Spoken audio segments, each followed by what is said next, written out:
Kebesaran-Mu, kemuliaan-Mu, kedaulatan-Mu, kebesaran-Mu atas kehidupan kami. Sungguh tiada seperti Engkau.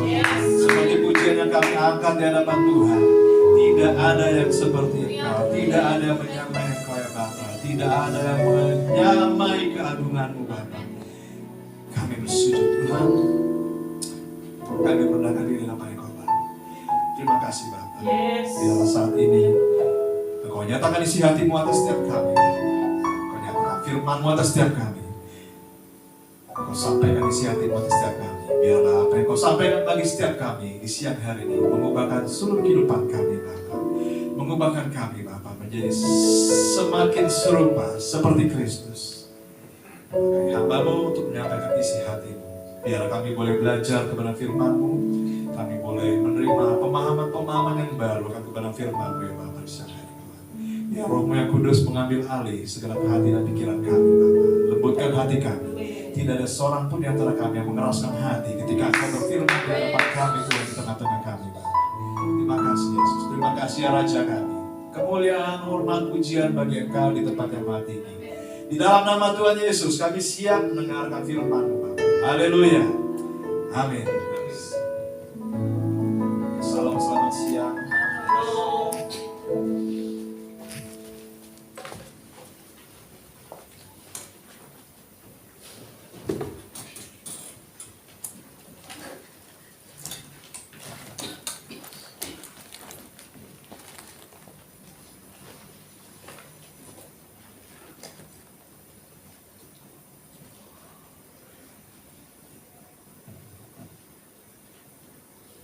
Apa kabar Bapak Ibu Saudara semua? Haleluya, luar biasa. Luar biasa ya.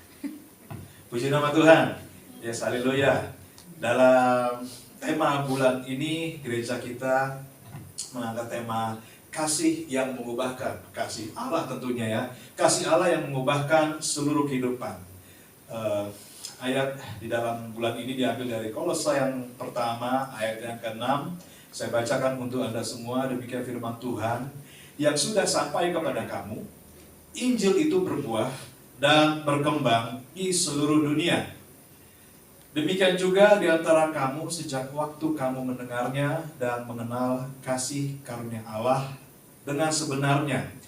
Ya, dikatakan firman Tuhan siang hari ini bahwa Injil itu berbuah dan berkembang. Injil ini berbuah dan berkembang juga saat kamu mendengarnya dan saat kamu sudah mengenal kasih karunia Allah yang sesungguhnya. Demikian firman Tuhan sampaikan Paulus kepada jemaat di Kolose bahwa Injil itu berbuah, Injil itu menghasilkan, Injil itu berkembang, Injil itu sampai kepada semua orang pada saat itu, berkembang, berbuah dan mengubahkan banyak orang. Jadi sesuai dengan tema bulan ini bahwa Injil itu merupakan kabar baik yang daripada Allah itu. Jadi Injil itu mengubahkan kehidupan orang-orang pada umumnya. Injil itu merupakan kasih Allah, merupakan kasih Allah kepada manusia. Apa Injil itu? Injil itu dengan kata lain Evangelion dalam bahasa Yunaninya, ini merupakan memiliki arti kabar baik. Jadi Injil yang adalah kabar baik itu diberitakan. Jadi oleh Injil itu berita keselamatan dikabarkan kepada semua orang. Oleh Injil itu sekali lagi berita keselamatan dan apa yang menjadi rencana Allah dan apa kasih Allah itu disampaikan melalui Injil. Jadi Bapak Ibu kita memahami bahwa Injil itu merupakan kabar yang sangat baik, kabar sukacita, kabar pengharapan bagi semua manusia. Di dalam Injil itu termuat dikabarkan ada rencana Allah bagi seluruh manusia. Injil itulah yang menyelamatkan tidak hanya orang Yahudi tetapi kepada semua orang. Ini sesuai dengan rancangan dan rencana Allah berdasarkan kasih dan kemurahannya bagi kita semua. Yang setuju katakan amin. Jadi sekali lagi dikatakan di dalam Kolose 1 ayat 6 dikatakan Injil itu berbuah dan berkembang. Injil itu tidak akan berbuah dan berkembang kalau tidak disampaikan kepada semua orang. Alangkah berbahagianya dikatakan firman Tuhan ketika Injil itu diberitakan kepada semua orang. Bagaimana Injil itu bisa diberitakan kalau tidak ada yang memberitakan? Bagaimana Injil itu bisa didengar oleh semua orang kalau Injil itu tidak diberitakan kepada semua orang? Alangkah berbahagianya mereka yang menerima kedatangan para pemberita Injil itu. Nah inilah Bapak Ibu, jadi katakan bahwa Injil ini sekali lagi merupakan berita keselamatan dan kabar baik kesukaan bagi semua orang. Sekali lagi digarisbawahi bahwa di dalam Injil itu termuat rencana Allah bagi manusia. Apa yang Allah sampaikan, apa yang Allah kerjakan, apa yang menjadi agenda Allah bagi manusia melalui Injil lah itu disampaikan Bapak Ibu. Jadi Injil ini yang pertama dikatakan atau kabar baik ini dimulai melalui Yesus Kristus secara personal. Ya, di dalam firman Tuhan di dalam Perjanjian Baru, Injil itu disampaikan pertama kali dimulai oleh Yesus Kristus secara personal ke beberapa orang. Siapakah mereka? Yang pertama, Injil itu diberitakan atau kabar baik itu diberitakan pertama disampaikan kepada para murid. Betul ya? Kepada para murid, Yesus memberitakan kabar baik. Apa yang menjadi rencana Allah bagi manusia? Para murid mereka dipanggil oleh Yesus, dipilih oleh Yesus, dipersiapkan untuk pada akhirnya dijadikan murid Tuhan. Melalui mereka pertama, kabar baik itu diberitakan, disampaikan dan dirancangkan untuk dipersiapkan, disebarkan oleh mereka. Yesus memanggil para murid, memilih mereka untuk mengubahkan hidup mereka. Mereka dipilih untuk diubahkan hidupnya oleh Yesus. Nasib mereka pun juga diubahkan oleh Yesus. Dan Anda tahu ya, ketika Yesus berkata, ketika Yesus memilih muridnya di dalam firman Tuhan, di dalam Perjanjian Baru, Anda bisa baca dan cermati kembali. Ketika Yesus memanggil mereka, apakah Yesus berkata seperti ini? Ikut aku, maka engkau akan kujadikan menjadi orang kaya. Tidak Bapak Ibu. Ikutlah aku, maka kamu akan masuk surga. Memang benar. Ikutlah aku, maka kamu akan sehat-sehat selalu. Tidak. Yesus tidak berkata seperti itu ketika ia memanggil dan memilih para murid, ke-12 murid itu. Tetapi Yesus berkata seperti ini ketika Yesus memanggil dan memilih mereka. Ikutlah aku, maka engkau akan kujadikan. Bapak Ibu, ikut Tuhan itu tidak hanya sekedar berbicara masalah kesejahteraan, damai sejahtera, pengharapan, dan masuk surga. Itu semua betul. Tetapi ada makna yang lebih lagi, ada rencana Tuhan yang lebih lagi yang Tuhan hendak sampaikan melalui kehidupan kita. Yang setuju, amin? Amin. Ya, jadi melalui Yesus, kehidupan mereka, para murid ini diubahkan. Kita tahu bahwa para murid ini dipilih oleh Tuhan bukan dari orang-orang berlatar belakang yang hebat. Tidak. Mereka bukan berasalkan dari latar belakang orang-orang berpendidikan tinggi. Tidak. Mereka dipilih bukan dari orang-orang yang kaya. Tidak. Yesus tidak memilih mereka dari latar belakang yang dianggap manusia yang sempurna-sempurna. Tidak. Yesus memilih mereka dari orang-orang yang berasal dari kaum marginal, orang-orang yang tersingkirkan. Yesus memilih ke-12 murid dari orang-orang yang berdosa, betul? Yesus memilih mereka bukan orang-orang hebat, tetapi mereka orang-orang tersingkirkan. Mereka adalah orang-orang yang berdosa dan juga mereka adalah orang-orang yang tidak berpendidikan, betul ya? Nelayan, terus apa lagi? Pemungut cukai, apa lagi? Banyak. Mereka adalah orang-orang yang tidak diperhitungkan oleh masyarakat pada saat itu. Justru kepada mereka lah Tuhan memilih mereka untuk menjalankan rencananya. Mereka bukan orang yang wah, tetapi pada akhirnya justru dari mereka inilah Tuhan membuat banyak orang dibungkam oleh karena pengetahuan ilahi yang mereka miliki bersama dengan Kristus. Mereka membungkam orang-orang cerdas dan juga para ahli Taurat. Melalui mereka ini juga pada akhirnya 3.000 orang ditobatkan dan diubahkan. Bapak Ibu, luar biasa ya. Luar biasa. Pemilihan Tuhan tidak salah. Ketika Tuhan juga memilih kita, itu arti tidak salah, Bapak Ibu. Di sini kita harus memahami bahwa kasih Tuhan itu dianugerahkan kepada kita melalui Injilnya, Bapak Ibu. Pertama, Yesus secara personal mengabarkan kabar baik itu dengan cara memilih muridnya untuk menyampaikan Injil tersebut. Sesuai dengan firman Tuhan, mereka bukan orang-orang yang tadi saya sampaikan, bukan orang-orang yang wah, tetapi orang-orang yang terpinggirkan, orang-orang yang tidak terpandang. Tetapi sesuai dengan firman Tuhan juga berkata, apa yang berhikmat bagi dunia itu ditiadakan oleh Allah melalui para murid ini. Justru oleh orang-orang yang tidak berpendidikan ini, banyak orang dibukakan pemikirannya untuk mengenal Allah lebih jauh lagi, mengenal apa yang menjadi rencana Allah lebih dalam lagi. Dan pada akhirnya melalui para murid inilah Injil diberitakan. Kita bisa melihat pergerakan mereka di dalam Kisah Para Rasul. Anda bisa memulai dari sana. Dan inilah kita bisa melihat bahwa kabar baik itu yang pertama dimulai oleh Yesus Kristus secara personal, yang pertama kepada para murid. Kemudian berita kabar baik Injil itu disampaikan secara personal kepada perempuan Samaria. Ya, kita tahu ya, perempuan Samaria ini dalam sejarahnya, dalam historinya, di dalam firman Tuhan dikatakan bahwa perempuan Samaria ini bukanlah orang yang baik, bukan orang yang latar belakang baik, bukan orang sosial-sosial yang baik, tetapi dia adalah orang pendosa, Bapak Ibu. Artinya suaminya banyak, dia hidup dalam perjinahan dan sebagainya. Dia mengikut Tuhan, mengikut ritual-ritual Tuhan, tetapi hidupnya pun bertentangan dengan apa yang Tuhan inginkan. Sampai pada satu titik dia berjumpa dengan Yesus. Satu ketika dia mengalami perjumpaan yang luar biasa dengan Yesus pada saat apa?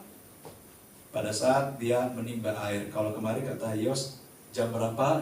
Ini gak lumrah katanya, nimba air gak lumrah katanya. Jam berapa? Jam 12 siang, Bapak Ibu. Orang jam 12 siang itu bukan nimba air ya, yang melakukan hal yang lain. Nah, tetapi di sini apa yang dia lakukan ternyata itu sesuai dengan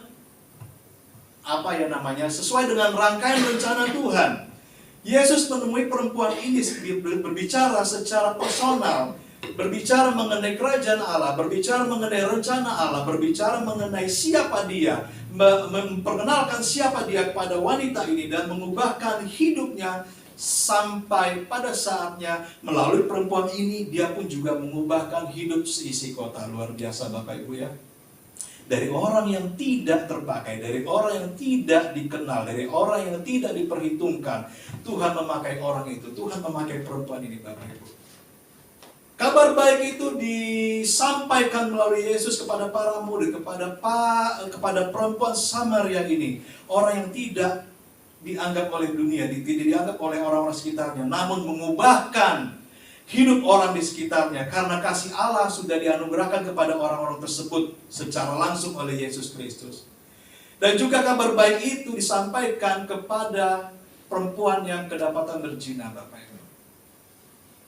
Pada saat itu orang merasa superior karena apa yang sudah mereka yakini itu sudah benar di hadapan Tuhan. Mereka sudah merasa bahwa kehidupan kerohanian keagamaan mereka sudah sempurna di hadapan Tuhan. Sampai ketika mereka mendapati seorang perempuan yang kedapatan berzina, mereka siap untuk menghukum mereka, bukan berdasarkan firman Tuhan, tetapi berdasarkan pemahaman mereka. Sampai satu ketika Yesus berkata kepada mereka, siapa yang belum berdosa, siapa yang tidak berdosa, biarlah orang itu yang merajam perempuan ini. Ya.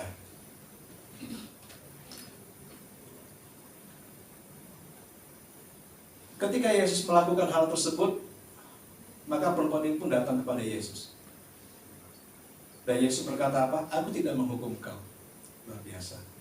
Aku tidak menghukum kau. Pulanglah, bertobatlah. Apa yang terjadi setelah Yesus berkata seperti itu?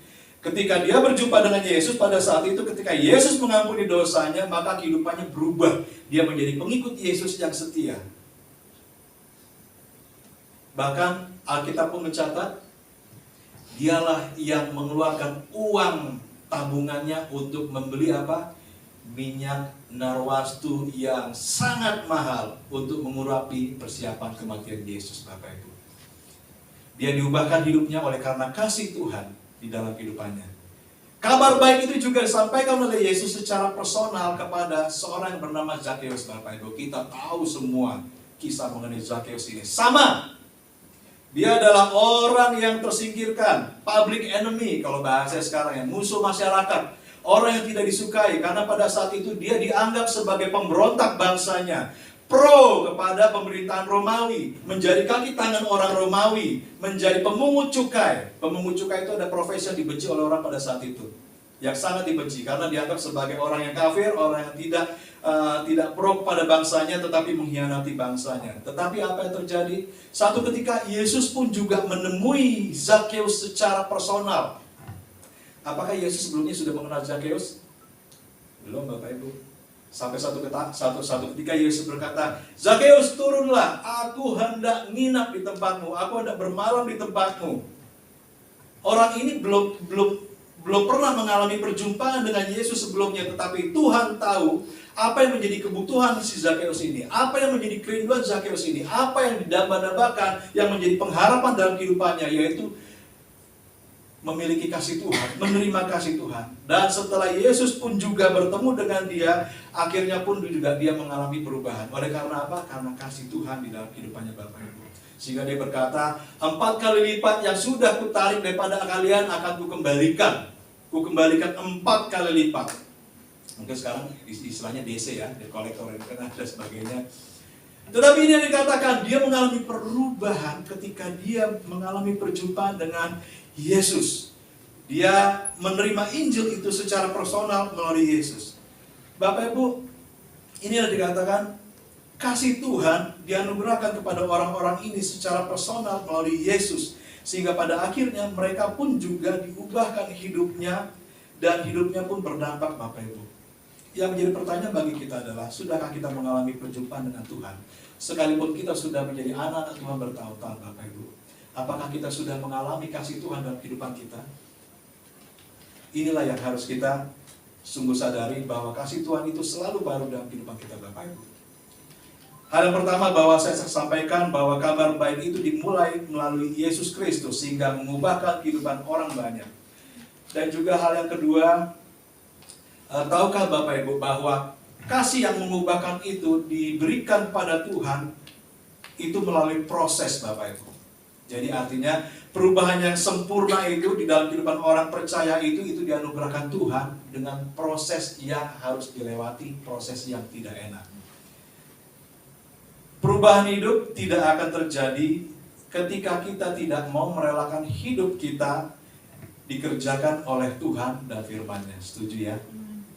Saat kita masih mengeraskan hati kita Bapak Ibu, walaupun sekalipun kasih Tuhan sudah dianugerahkan kepada kita, tetapi kita masih belum membuka pintu hati kita sepenuhnya bagi firman Tuhan, bagi suara Tuhan, sampai kapanpun juga kita tidak akan mengalami perubahan di dalam kehidupan kita. Ketika firman Tuhan berkata, bertobatlah, tetapi kita masih melakukan hal yang bertentangan dengan apa yang Tuhan inginkan, maka itu artinya kita belum mengalami perubahan. Ketika kita masih hidup di dalam daging, sekalipun kasih Tuhan itu mengalir dalam kehidupan kita, itu artinya kita belum mengalami perubahan dalam kehidupan kita, Bapak Ibu. Ya, sekali lagi, ketika kita belum mau merelakan hidup kita untuk dikerjakan, dibentuk, diubahkan oleh Tuhan, oleh firman-Nya, maka kita belum pada titik yang namanya perubahan yang maksimal di dalam kehidupan kita, Bapak Ibu. Apakah perubahan itu enak kita lewati, Bapak Ibu? Apakah proses yang kita lewati itu, apakah enak untuk kita jalani? Ketika Anda sekolah, ketika Anda masuki dunia pendidikan, di sana ada tahap-tahap yang harus kita lewati. Kita harus mengalami ujian, kita harus mengerjakan tugas-tugas, kita harus mengerjakan apa yang menjadi tuntutan di dalam sekolah tersebut. Apakah kita ketika kita mengerjakannya kita tenang-tenang saja atau kita bersukacita? Oh, sedikit sekali yang mengalami bersukacita ketika kita bersekolah. Kebanyakan pasti akan menghindari. Apakah permasalahan yang Bapak Ibu hadapi itu membuat Bapak Ibu menjadi sukacita, asik? Tidak mungkin, namanya proses itu pasti kita jalani dengan sakit, Bapak Ibu. Ya, kita semua mengalami proses kehidupan, tetapi firman Tuhan berkata, semua pencobaan, semua proses-proses kehidupan itu diizinkan Tuhan dialami dalam kehidupan kita. Supaya apa? Supaya kita mengalami pertumbuhan, supaya kita mengalami perubahan yang maksimal, Bapak Ibu. Nah, selama kita tidak mau menyerahkan hidup kita, dikerjakan, diubahkan oleh Tuhan, maka kita masih pada titik yang sama dan kita belum mengalami perubahan yang maksimal. Nah, oleh karena itu dikatakan, seperti kita buka 2 Korintus 5.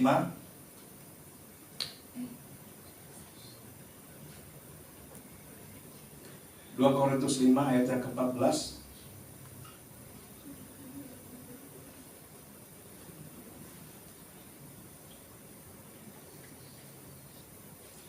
2 Korintus 5 ayat 14 sampai 15. Demikian firman Tuhan, sebab kasih Kristus yang menguasai kami. Karena kami telah mengerti bahwa jika satu orang sudah mati untuk semua orang, maka mereka semua sudah mati. Dan Kristus telah mati untuk semua orang, supaya mereka yang hidup tidak lagi hidup untuk dirinya sendiri, tetapi untuk Dia yang telah mati dan telah dibangkitkan untuk mereka. Kita tahu bahwa kemenangan Kristus atas maut itu tidak akan terjadi bila Yesus tidak mau melewati proses kematian yang direncanakan Tuhan. Dengan kata lain, kita tidak akan diselamatkan, kemenangan tidak kita raih, kemenangan tidak dihasilkan oleh Kristus ketika Kristus tidak mau merelakan dirinya untuk dikorbankan. Amin, Bapak Ibu ya. Kalau Yesus menuntut, biarlah cawan ini berlalu daripadaku Tuhan, daripadaku Bapa. Dengan kata lain, Yesus tidak mau berkorban, maka keselamatan itu tidak akan kita terima. Setuju ya? Kalau Yesus menghindar dari apa yang direncanakan Tuhan, maka keselamatan itu tidak akan sampai kepada kita. Dunia ini masih hidup di dalam maut. Dunia ini masih hidup di dalam dosa. Oleh karena itu, ini juga yang proses yang dilalui oleh Yesus. Dia harus menderita selama pelayanannya, dia harus mengalami apa yang dialami oleh manusia, sehingga firman Tuhan juga berkata, sekalipun dia Allah, dia menanggalkan kealahannya, menanggalkan semua yang dia miliki, kemegahan dan juga keagungannya untuk menjadi serupa seperti manusia. Sekalipun dia adalah Allah 100%, Yesus juga 100% manusia. Apa buktinya? Dia bisa merasakan lapar, itu secara sisi manusia. Dia memiliki empati, simpati, sehingga dia bisa menangis, betul ya. Itu menandakan bahwa dia sisi manusia. Apalagi dia bisa marah. Yesus marah enggak? Marah. Yesus marah banyak apa sedikit? Sedikit saja. Kita sedikit-sedikit marah Bapak Ibu. Kebalikannya, Yesus sedikit saja marah. Nah inilah, tetapi itu yang dicontohkan oleh Yesus, bahwa dia pun juga mengalami proses. Dia manusia 100% yang mengalami apa yang sama kita rasakan. Sehingga firman Tuhan juga mengatakan bahwa apa yang kita alami juga sudah dia rasakan. Dan dia juga adalah Allah 100%. Apa yang membuktikan bahwa Yesus 100% Allah, dia tidak berdosa Bapak Ibu. Setuju katakan? Amin. Ketika Yesus tidak mau menjalani proses yang sudah direncanakan oleh Bapa untuk menyelamatkan manusia, maka keselamatan itu tidak akan terjadi, tidak akan diterima oleh kita semua. Sehingga dikatakan firman Tuhan, Kristus telah mati untuk semua orang supaya semua orang bisa memiliki hidup. Jadi oleh satu orang, jika satu orang sudah mati untuk semua orang, maka mereka sudah diubahkan dan mati bersama Kristus. Ini firman Tuhan katakan. Jadi sekali lagi, untuk sampai kepada perubahan, apa yang namanya bisa diubahkan, apa yang berubah, itu harus melewati yang namanya proses perubahan Bapak Ibu. Agar Injil juga bisa diberitakan, maka ada harga yang harus dibayar. Ada proses berat yang harus dilalui juga oleh Paulus Bapak Ibu. Kita buka di dalam 2 Korintus pasal yang keempat. Firman Tuhan katakan di dalam ayat yang ke-8, 2 Korintus 4, ayat yang ke-8, firman Tuhan berkata seperti ini. Dalam segala hal kami ditindas, namun tidak terjepit. Kami habis akal, namun tidak putus asa. Kami dianiaya, namun tidak ditinggalkan sendirian. Kami dihempaskan, namun tidak binasa. Ayat 10, kami senantiasa membawa kematian Yesus di dalam tubuh kami, supaya kehidupan Yesus juga menjadi nyata di dalam tubuh kami. Sebab kami yang masih hidup ini terus-menerus diserahkan kepada maut karena Yesus, supaya juga hidup Yesus menjadi nyata di dalam tubuh kami yang fana ini. Apakah selama pelayanan Paulus dia mengalami hal yang enak? Banyak hal yang tidak enak yang dialami dan dilewati oleh Paulus Bapak Ibu. Dikatakan di dalam ayat 8 juga seperti ini tadi. Dalam segala hal kami ditindas. Ada banyak penderitaan yang harus dilalui oleh Paulus. Ada banyak aniaya, ada banyak hempasan, ada banyak segala penderitaan yang harus dialami oleh Rasul Paulus ketika dia melayani. Tetapi apa yang terjadi kalau dia tidak mengikuti proses yang harus terjadi ini, maka tidak akan ada kabar baik yang diterima, tidak akan ada perubahan yang diterima oleh semua orang. Sehingga melalui proses yang Paulus alami ini, Injil tersebar dan mengubahkan kehidupan bangsa-bangsa. Salah satu produk pelayanan Paulus dari kita-kita ini Bapak Ibu. Injil dikabarkan oleh pada bangsa-bangsa dan sampai hari ini kepada kita semua. Dan berbahagialah kita ketika kita menerima kabar baik keselamatan itu, dan Tuhan mengubahkan hidup kita dari orang yang berdosa menjadi orang yang dipilih, orang yang siap diselamatkan bersama Kristus. Kita dipilih sudah mati bersama Kristus dan kita siap dibangkitkan bersama Kristus. Itulah kasih Allah yang sungguh tidak dapat dunia berikan. Jadi pertama, kabar Injil itu diberitakan secara personal melalui Yesus, kemudian kepada orang-orang yang dipercayanya, kemudian melalui orang yang sudah diterima termasuk kita pun juga harus melewati proses perubahan yang harus kita alami sampai betul-betul kita mengalami perubahan Bapak Ibu. Dan satu hal terakhir yang harus kita ketahui adalah bahwa kabar baik atau Injil itu harus diestafetkan oleh kita Bapak Ibu. Ya. Jadi firman Tuhan di dalam Matius pasal 29 apa? Pergilah dan jadikanlah semua bangsa. Pergilah, beritakan Injil, jadikanlah semua bangsa menjadi murid Tuhan. Jadi artinya ikut menjadi orang percaya, menjadi murid-murid Tuhan, bukan artinya kita tinggal diam di tempat, tetapi kita diperintahkan untuk pergi Bapak Ibu. Jadi orang Kristen itu jangan diam di tempat, tetapi kita harus bergerak Bapak Ibu. Oleh karena itu, Injil itu harus diestafetkan melalui kehidupan kita, melalui kita Bapak Ibu. Injil itu atau kabar baik itu, kasih Allah yang mengubahkan kehidupan kita, juga harus kita beritakan kepada orang lain melalui kehidupan kita. Jadi sejauh ini adakah hidup kita atau kehadiran kita dimanapun kita berada, itu sudah membawa perubahan? atau mengubahkan orang-orang sekitar kita Bapak Ibu? Yuk kita bertanya dalam diri kita sendiri. Kehadiran kita sudah belum mengubahkan hidup orang di sekitar kita Bapak Ibu? Ingat loh, bahwa sekali lagi firman Tuhan berkata bahwa kita sudah memiliki predikat atau status yang jelas, bahwa kita adalah garam dan terang. Apakah status kita itu sudah memberkati? Apakah panggilan kita itu sudah berdampak sungguh di dalam kehidupan kita Bapak Ibu? Apakah kehadiran kita di tengah-tengah lingkungan kita sudah mengubahkan hidup orang? Nggak usah banyak-banyak, minimal satu aja. Satu orang kita ubahkan, nggak usah di luar-luar sana. Orang sekitar kita saja dulu.